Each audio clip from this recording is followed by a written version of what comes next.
हमारे रास्ते में जितने स्पीड ब्रेकर्स होते हैं ना, वो स्पीड ब्रेकर्स हमें काम से दूर कर देते हैं। और स्पीड ब्रेकर्स जिम जाने में ये होते हैं कि पहला जाना पड़ेगा ड्राइव करके, चेंज करना पड़ेगा, फिर वहाँ से जब आप एक्सरसाइज करेंगे तो उसके बाद वापसी पे फिर आप चेंज करेंगे। अगर आपको हो कि वहाँ रश भी होगा, पता नहीं क्या होगा, ये सारे माइंड में स्पीड ब्रेकर्स हैं। जबकि अगर आप घर पे ही कर लें तो उसमें कोई आपको रुकावट नहीं है। मैं पहले एग्जांपल भी एक दफ़ा दी थी कि एक छोटी से छोटी चीज़ में रुकावट आ जाए तो हम उसको किस तरह डील करते हैं। एक दफ़ा YouTube पाकिस्तान में कुछ साल पहले बैन हो गया था और उसके ऊपर वो नहीं चलता था, तो उस पर आप प्रॉक्सी लगाते थे और प्रॉक्सी लगा के यूज़ कर सकते थे, विच वॉज वेरी इजी। एक क्लिक पे प्रॉक्सी लग जाती थी।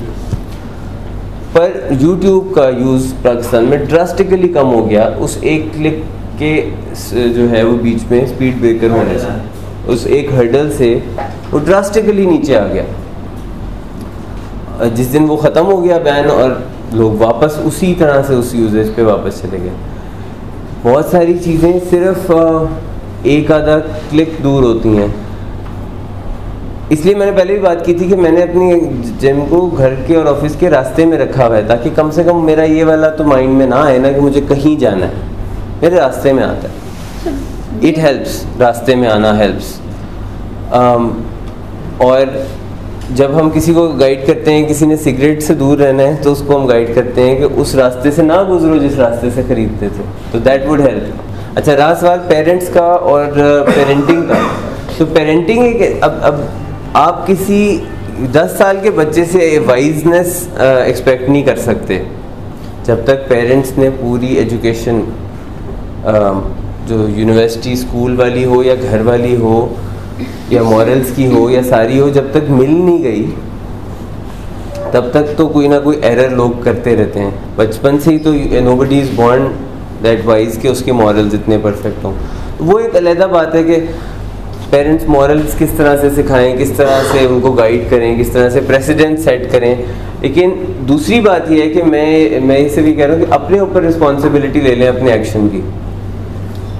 अगर मैं स्लिप कर रहा हूँ, कोई अच्छी रूटीन फॉलो करते करते स्लिप कर रहा हूँ, it is not because of the weather, it is not because of the car breaking down, it is not because my friend didn't come along with me, it's because मैं नहीं गया, मेरे पे है रिस्पॉन्सिबिलिटी, मैं नहीं गया। एट दी एंड घूम फिर के आ जाती है सारी चीज़ इसके ऊपर कि अपने ऊपर रखें सारी जिम्मेदारी। अच्छा, लाइफ का एक बहुत बड़ा मसला ये है कि जब हम किसी का कोई गलत काम देखते हैं ना और उससे उसका काम निकल आता है, तो दैट्स व्हाट वी लर्न कि ऐसे काम निकलता है, ठीक है। कभी कभी आप कहते हैं कि कोई हेल्दी लाइफस्टाइल रख के 40 इयर्स में उसकी डेथ हो गई और कोई सारी ज़िंदगी सिगरेट पीता रहा है तो वो 90 साल का है, तो इसका मतलब है कि खैर है, इसमें कोई बुराई नहीं है। ये हम गलत एग्जांपल्स भी पिक कर लेते हैं और हम पिक एंड चूज़ करते हैं अपनी मर्ज़ी से एग्जांपल्स, हालांकि वो एक होगी और उसके अगेंस्ट 10 होंगी, पर आपको एक मिल गई है, आप उस एक को लेके बैठ जाएंगे। ये जो बात कर रहे थे, ये भी उसमें से ही एक फैक्टर है कि हाँ ठीक है, हो सकता है मारने से रिज़ल्ट आ जाता हो, गालियाँ देने से या डांटने से एक आध दफ़ा किसी का या 2 दफ़ा 4 दफ़ा। फिर अब आपने ऐसे में देखना है कि प्रोबेबिलिटी किसकी ज़्यादा है, प्रोबेबिलिटी किस काम के ठीक होने की ज़्यादा है, रीइंफोर्समेंट से। और इसके ऊपर होती हैं ओवर टाइम रिसर्चेस।